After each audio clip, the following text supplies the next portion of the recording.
Sonic X Comic Issue 32. We start out with Eggman wasting our time telling Chris and Chuck that he couldn't infiltrate Eggman's base without assistance. The only way he could not be lying is that Bokkun used the Eggman suit and Eggmobile to finally take over his base, and he used its security to keep him from coming back, so he could eat all the sugar he wants, I guess. I hope that's what's going on. Chuck says he's got something in his lab that could help him, still being under the impression that this isn't really Eggman, and Chris tells him that he'll show him his scrapbook about him. Maybe Eggman loves being fawned over so much that he'll even take it from an enemy of his like Chris. Because otherwise he'd be feeling conflicted and weirded out about being treated like an admired hero. But if he likes that so much, why would he care that someone took over his base? Why wouldn't he just find an apartment and keep being a wrestler? Why does the status quo have to be shoved down our throats so much? I wish this wasn't in continuity with the anime.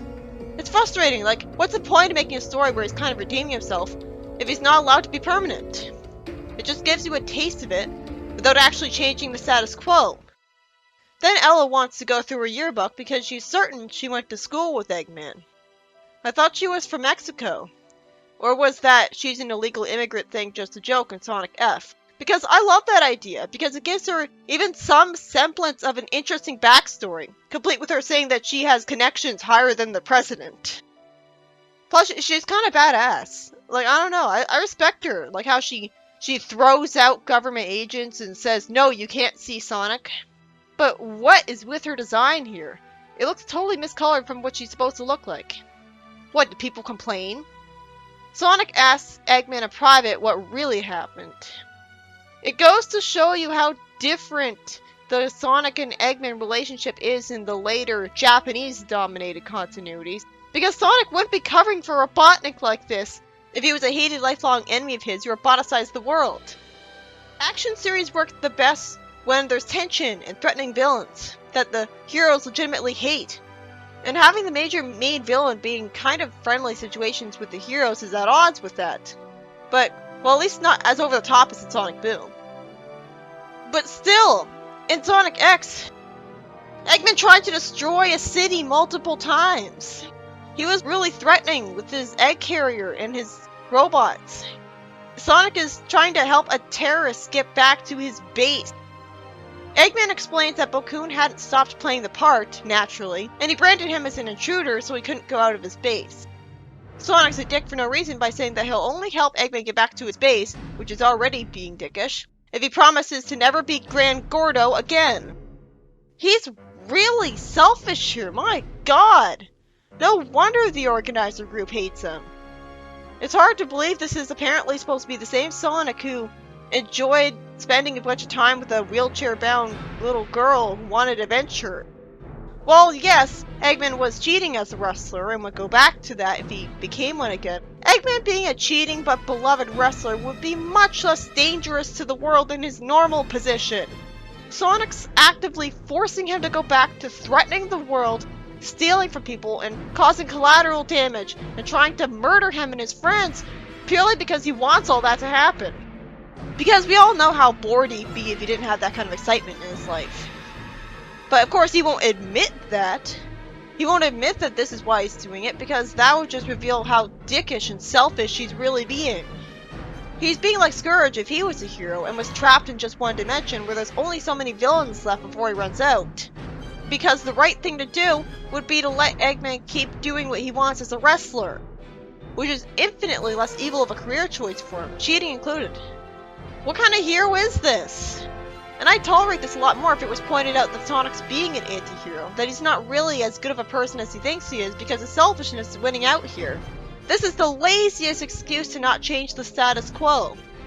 I would have loved to see a long story arc where it was Bokkun who was the main focus and not Eggman, because I'm kind of sick of Eggman by this point.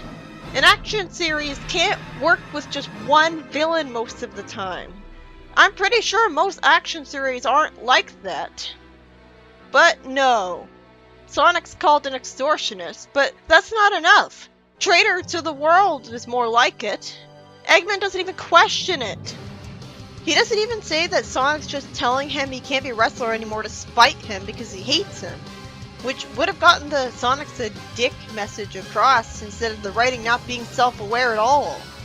I understand hating Eggman, but he would be better if he was a wrestler for the world. Eggman unnecessarily kisses Ella's hand and flirts with her, and even though he doesn't plan on marrying her and making her the queen of his empire. And he gets satisfying revenge on Sonic by forcing him to wear a ridiculous sidekick costume, which he somehow agreed to somehow. That was forced comedy. I'd rather get a break from the status quo, and not just this as an apology. They climb up the wall with a rope, and Bo-kun is awkward around the robots trying to pretend he's Eggman, saying and I love that. He doesn't know what Eggman's orders were, and tells his siblings to carry on what they were doing, letting them continue playing paddleball in a Game Boy. And I like that they high-five each other because they tricked him. It's always an interesting subversion to see Eggman's robots as more human, even to the point of them playing a Game Boy. It's relatable. But them not having free will is overdone for a reason. Because robots not having free will is the only way to have the bad guy have evil robots that makes sense. What does Eggman have to gain from making robots that can disobey his orders? The robots hold hands and dance because with Bo-kun as the doctor, they get a free vacation. And because all Bo-kun does is eat junk food, they can do anything they want. Sadly, this won't get to last because that would require even the slightest bit of risk-taking. And they have to make it in canon with the anime. And I don't think Slim cared enough about this comic to have a properly sized story arc with it. He'll have the Mecha Sally arc drag on forever, but not this, oh no. It's not even like Bo-kun would stick to just eating junk food, because eventually he might go crazy and try to take over the world again. It'd be a lot more refreshing to see him try to do that than Eggman again. It's like the writer wrote himself into a corner with the previous issue, and then decided, nah, I don't want it to stick. Alas, the alarm goes off, and they see the bad guys, I mean the heroes, though they might as well be the bad guys here, climbing up the wall. So the robots make sure the lasers activate, and they fall off the wall, losing their only rope. It makes sense that they would turn against Eggman in this situation. But you'd think if they want Bo-kun in charge so badly, why don't they just kill Eggman the first chance they get? Kill him in his sleep. Then they could get Bo-kun in charge of them just fine. The whole premise after this is forced, because they have no reason to go back to working for Eggman if they want Bo-kun in charge of them instead. Sonic gets a running start, picks up Robotnik and carries him, as he impossibly runs up the wall with him. I guess he has a ring to power him up. And I like that Eggman starts having fun with it and saying "we," being fun-loving. While Sonic naturally needs a breather because of how heavy Eggman was. See, Eggman could be like this, with an entertaining personality, and still be a threatening, competent villain. But sadly, the Sonic franchise prefers to just go one or the other. The robot sidekicks send robots bigger than themselves with them, mislabeling them as a badnik army. And Sonic doesn't know how to fight in his costume. Sadly, when Eggman takes off his mask, his robot sidekicks cowered out and tell the badnik army to stop, which is a real shame. If they're programmed to just work for him no matter what, even though they clearly wanted Bo-kun in charge of them instead, then why were they even capable of working after Eggman fired them? Why would they even be able to have the free will to decide to get jobs? They were clearly fighting against Eggman. They knew that it was Bo-kun in the costume. They had to have known this was Eggman. Instead of throwing knives at him or throwing basketballs at him, instead they start begging for mercy. And Eggman is nice enough to pet one of them and forgive them, blissfully unaware of the fact that they clearly don't want him in charge. Eggman freaks out at learning that Bo-kun spent all his time in a part of the lab where he was finishing a new super weapon called the Egg Babylon. Of course it won't have anything to do with the Babylon rogues. Well, at least Bo-kun gets some kind of badass villain moment.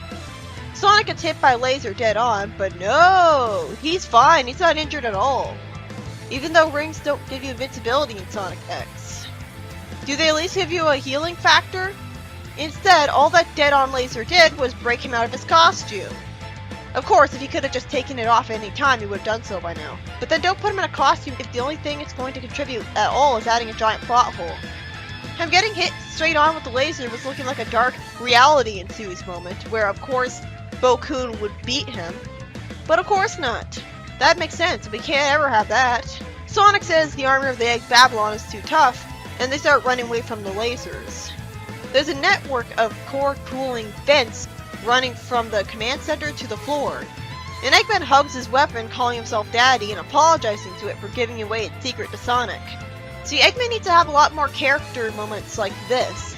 I don't want him to be purely menacing, but he also shouldn't be a complete joke. So Sonic goes in through the vent and kicks Bokoon from behind, saying a kind of charming line with a bit of stiltedness to it. But still, I would have preferred an action series for the heroes to fight the robot for an extended period of time, instead of Sonic almost immediately getting to Bokoon and humiliating him.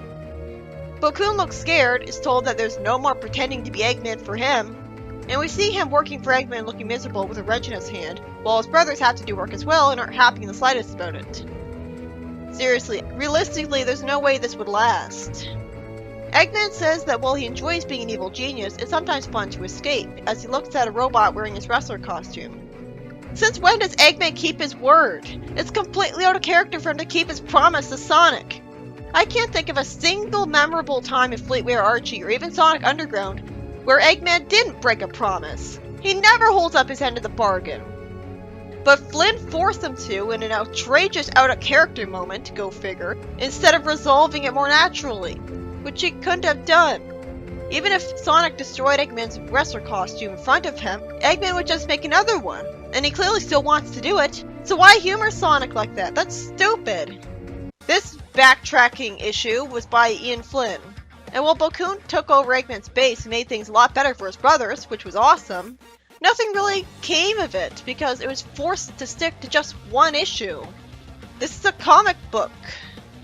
Eggman and Sonic easily infiltrated the base, and Eggman got it back the minute he took off his mask. I mean, really? Granted, it does make sense for it to be easy because his robots are programmed to work for him, so there's probably coding that took over their mind and forced them to beg for mercy. And Sonic's part of the victory, so of course it's easy. But him being able to run up a wall while carrying Eggman is ridiculous. Didn't Chuck say that he had something in the lab that could help them? Flynn can't remember his own writing.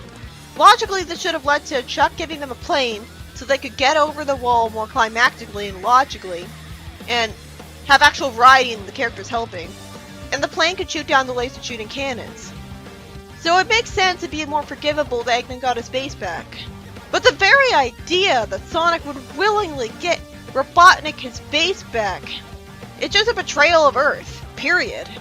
I wish someone in the comic would throw that back at Sonic's base, because yeah, what's good and righteous about this? Sonic only helps him to maintain the status quo. The meta status quo that he personally benefits from as a daredevil and no one else does. Eggman makes the world a worse place as an evil genius. And here, Sonic is proving the Sonic X group's accusation right. He is running the world ragged with Eggman, because he had the perfect opportunity to not put him back in power, and he put him back in power. It would have been written less frustratingly if rather than Sonic coming to this decision on his own, with no acknowledgement of what a selfish dick he's being. Instead, he only helped Eggman because Chris and Chuck pressured him into it, ganging up on him, because they don't know it's not Eggman. Though even then, I would just be aggravated at Chris and Chuck, and at Sonic for not telling them the truth when he really should. It's not just Sonic being selfish, it's also him being obsessed with humor and Chris, when obviously the right thing to do would be not to do that, just to humor one person. He used one person, Chris, as an excuse to keep fighting Eggman every issue. And no one's gonna call him out on this. Because Sonic was needed to spin dash up the pipe to get all the way through the vents to kick Bokoon, Sonic was necessary, apparently, for Eggman to take back his base. Couldn't Eggman have just invented a robot that could do that exact same thing for him? Metal Sonic can spin dash, can't he? This could have been delayed by a couple issues. Eggman could have taken a while to invent robots or machines to get his base back. Eggman would have been given a laser shooting plane by Chuck or even Tails, and piloted that right away to go confront Bokoon by himself. Because all he needed to do, apparently, was take off his mask to force his robot sidekicks who preferred to work for Bokoon to obey him. It would have made sense if he had to retreat and make a spin-dashing robot to go beat Bokoon. Or at the very least, wait until he would leave his original spot to go eat sweets. Because he can't stay in the Egg Babylon forever. Eggman didn't necessarily need Sonic to take his base back. So he should have realized that immediately, and not humiliated and shamed himself by going to ask for Sonic's help. And it feels very unsympathetic of Sonic to betray the planet by willingly working for Eggman to help him do this, being massively out of character, when he should know what's going to result from that. What would the President and Gunn say? What would Westwood say if they knew he was doing this? Westwood always said that the Sonic characters were on Eggman's side. Sonic never says in the issue that he's helping Eggman get his base back so we can have fun fighting him again. You have to come to that assumption on your own, and that selfish motivation is the only one he really has because he could just run off and refuse to help him. Chris would understand because he knew Sonic thought he was Eggman, and just thought Sonic was mistaken about it. Bokoon didn't do anything to make it clear to Sonic that he has to get out of Eggman's position and fast. He just ate sweets all day. He didn't try another plan where he's super threatening, when this would have been the perfect opportunity. Granted, it took 2 issues for him to go from eating sugary foods to trying to take over the world. But still, logically, he could have been eating sweets constantly in all the time that he was in Eggman's base, and then I guess the sugar rush was why he was fighting the Egg Babylon, but if he proved to Sonic in this issue that he was a big threat, and Sonic would be better off switching him with Eggman, then that'd be better. Sonic doesn't reference when Bokoon tried to take over the world as justification for taking Bokoon down. But even then, I can't imagine that Bokoon would do anything super threatening and evil that Eggman would do too. I mean, Eggman would have done the exact same thing in the Bokoon takes over the world plot. Sonic would have stopped Bokoon's plan in the next issue, and, get this, and let him go back to the base in the Eggmobile. Sonic doesn't need Eggman to have an exciting life, when Bokoon can have evil plans too. Sonic should know that. Bokoon will go crazy with a sugar rush again to give Sonic stuff to do. And that'll happen a lot because eating junk food is all Bokoon will do when he's not being evil. So Sonic didn't need to get Eggman back in power because he had Bokoon to fight. So even with the selfish motivation in mind, he was being an idiot. Bokoon being in charge instead would have been fine. That would have been a great betterment of the status quo. They had a great character and they wasted him as a lackey of Eggman's, who barely gets to do anything. Would it really matter if it was Bokoon doing the same plans that Eggman would have done anyways?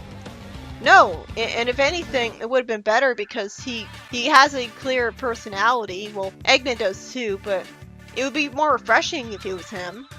His plans have a gimmick. He wants sugary food.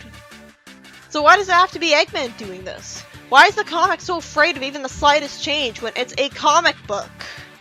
Maybe Sonic could have helped Eggman get his piece back by accident.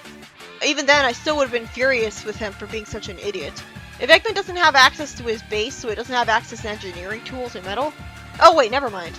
Because Chuck is a lab too, and was willing to help him. So Eggman could have manufactured a shape-shifting ray in Chuck's lab. Or better yet, a brainwashing ray to force Sonic to help him take back his base. It's really pathetic when a story is written so lazily that a fan reading it for the first time can right away have better ideas of how it should have been completely rewritten. And have a better idea of how it should have gone than the writer did. This is what happens when you don't care about writing the best you can. The ending of this story shouldn't have happened the way it did, or as early as it did. Bokoon should have had more time in this position. What is the point of having a story where a robot sidekick takes over Eggman's base, and then doing almost nothing with it? This is a comic book, it has continuity. They're not taking advantage of the fact that it's a comic book, then. Comic books have significant plot points take a long period of time because they're significant. Nothing can save that ending to me. It was too anticlimactic and disappointing. And infuriating. And again, Eggman has no reason to keep his promise to Sonic. None whatsoever. So, go figure, both of these characters had huge out-of-character moments.